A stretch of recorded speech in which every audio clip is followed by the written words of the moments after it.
Se wo ebusianfo wo Ghana na se wo pese wo send this sikama wo mo a download the Lemonade Finance app no wo App Store, Google Play Store. Never send this scammer we ebusianfo a omo wo Ghana. Lemonade Finance app no free. So send this guy free. Very easy and very secure too.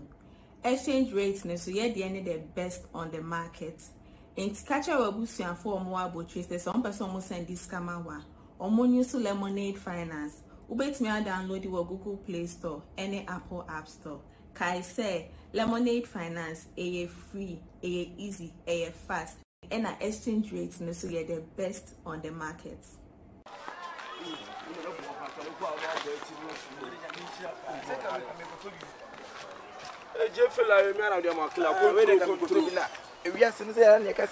Adanfo bi Syria.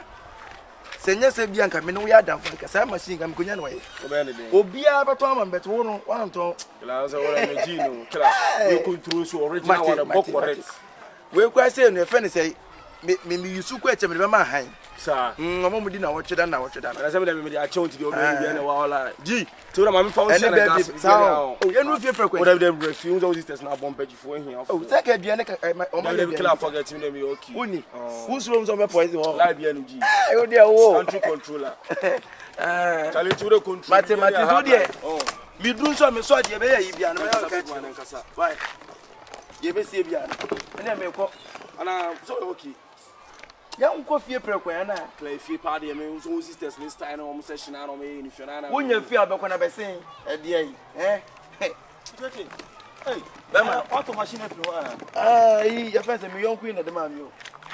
Come say. What na what dey achew? Ah, what dey achew me? Na me yonku so kwanto ma. Machine susu come up how. We type. Yeah, susu. The junior one. Ya nya de ho de. Na machine we dey o dey chow simple sa dey. You careful.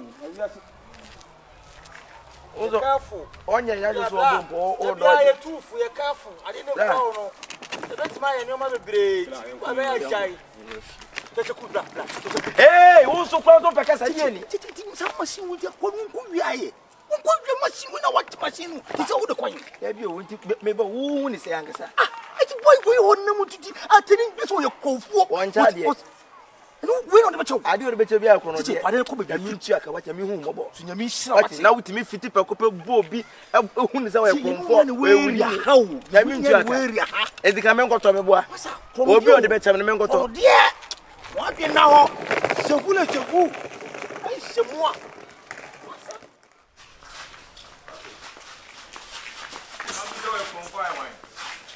Now, what if it's a container? Ya ba matima ba be yimu nyoma nyina. Na mo boni perform. Abi si akoto e da ho. Ana ewure ni nkosoro. Atonfo okromo nyina, e betete mu nyina wan idiot. Wasia, me papa mbro America man so. E fa container mbla, ukrofo, na wonu nkofo mu wiawia. Tira bi oni pare se bia fa ko. Genuine. Hey, boy. If you wait for go down feel. Hey, ha? Firo ni. Do on, huh? Let's go. Take him there.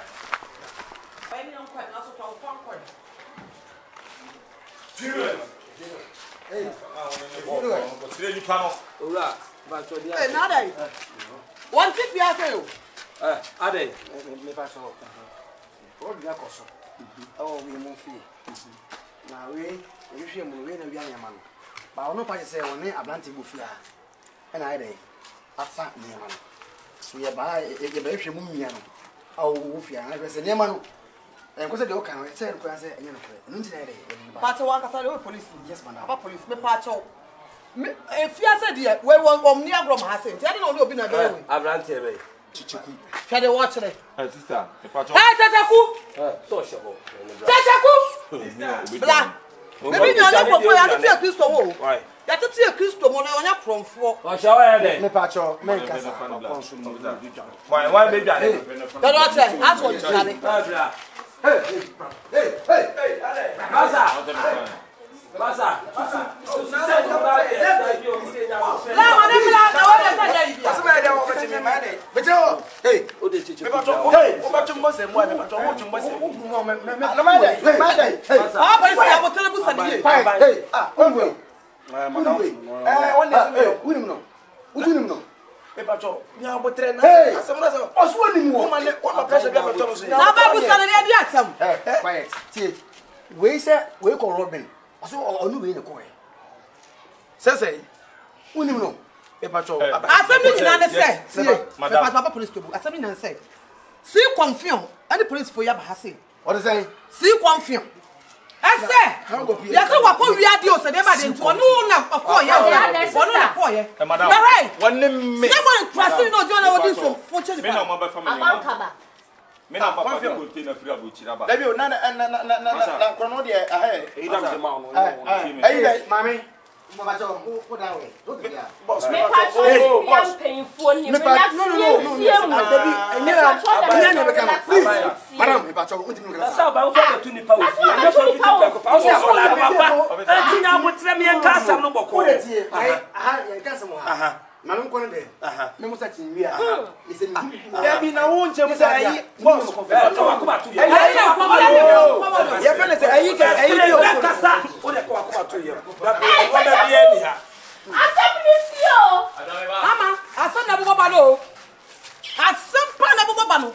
When one not fianka. Wo wi ade o me ye nua na akwa wie no hu. Bra de na wo tie free yo. Na wa de. So chon ne ne kokota kusem bi. Ya o chire. Ya e de sese ya de be ka say ye. Mama le to mo mra. O mo ba wie de be hu. Na wo de wo hu.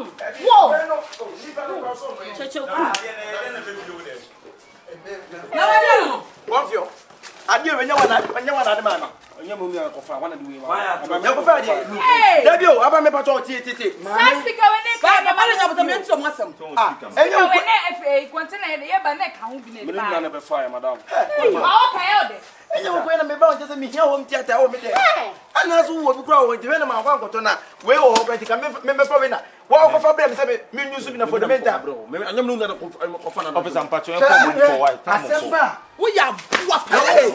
Wo ya Baby o ono na de ma mi o officer ma. Aba na botre.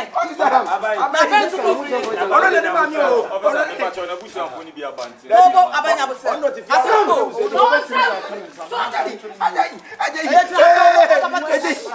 Asem abo. Me pacho. Yo wona. Mami ni ablanti ebe compensate. Ochani wo, onbudo ochani ti. No ko e ko ewie mu na e konya ablanti echi no. Wo se woni ablanti bi wo ha. Ofi ha no.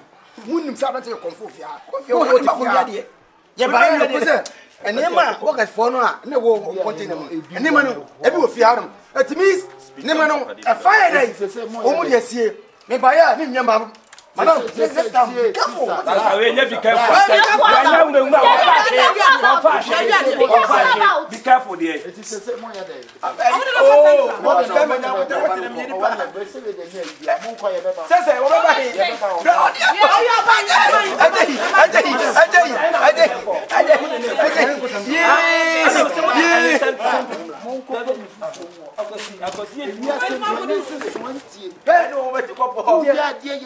Say go fire on kwa sepe a pattern dia what me akabia ma okay me you say What do we say?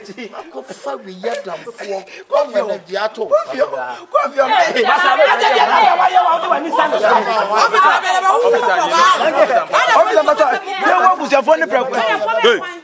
Asa mu ko.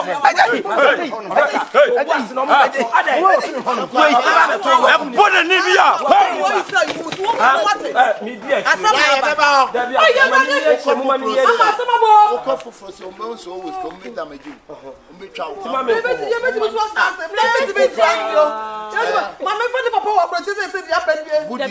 Buddhist ni was a cause and infect was it I do she many in body one mind ya ni ye gina ha se si a ya dwene ko benku ma ya dwene ye ho on se ye gina baby etiwe ni de wa ko no eh kama ana ache no Oye mojo.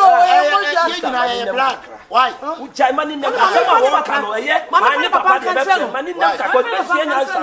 Ah ama be sini duo. Mo bi ansi ho. O dem kakra. Yes, o be sie nya nsa. Ye tuni fo won tie. ko dane puto hwa ba di pa yi abena di family out ni be ba fia ube sua nyansa ko fadamfo bi o ye kronfo Ubeji jina ni mu ada ko wi ade no de ahyew. Ono nko akọ prison ono nko ono bekọ. Asiapo itan. Na visa nko woko na wo abeda. Say yi na me pe home theater. Ukrom home say na home theater te. Oyu otaba. Meba